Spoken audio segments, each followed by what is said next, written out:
sometimes I have this moment where it's like, I can't believe, like, I have to pinch myself.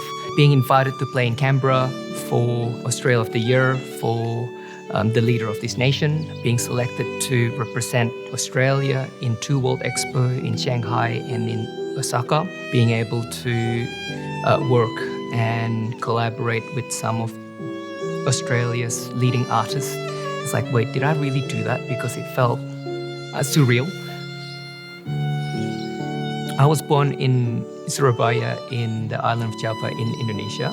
In 1998, there was the Southeast Asian crisis, which meant that it wasn't very safe for our family to live in Indonesia. We have formed a friendship with the Tilis family from Toowoomba, and so they generously offered then to host our migration to Australia. I think not being able to speak English with your mates was very isolating, and had to settle in with a new culture, environment, friendship circle. I think on the hindsight, I didn't know whether it was really my choice or whether I was guided to go towards music. I was already learning the organ, but moving here, the organ was such a clunky instrument to move around. One day, Dad just brought home a violin from work.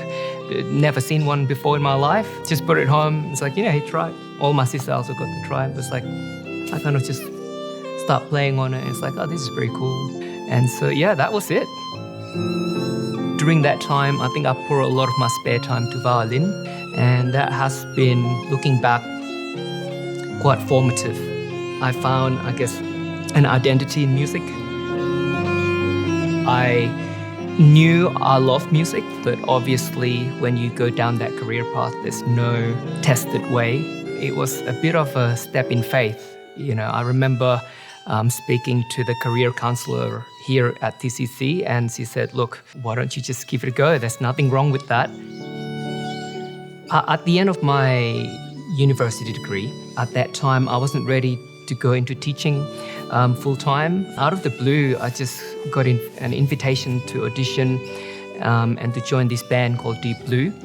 Firstly out of uni, I was up for anything. And so I went there, and it was the best thing. It was fully professional, so they start planning a national tour, but we've also participated in Australia Got Talent, and we were a finalist.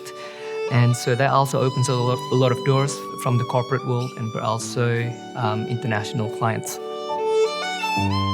The one coolest moment that I still can't think happened was Australia Got Talent. I remember doing this violin solo, and at the end, they lift me up to the air with firework coming out of my feet, Astro Boy style. That was just incredible. Like, I still can't believe that happened.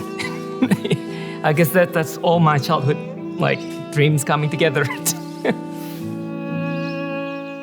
I wish I can tell you here, and I had the faith that back then it's because I've done it, but it really truly wasn't like that. There's so many times that it was God literally putting me to the door, opening the door, and pushing me into it. I always thought to myself, well, if God kept opening the doors, I'm going to walk down through the door and see what happens next.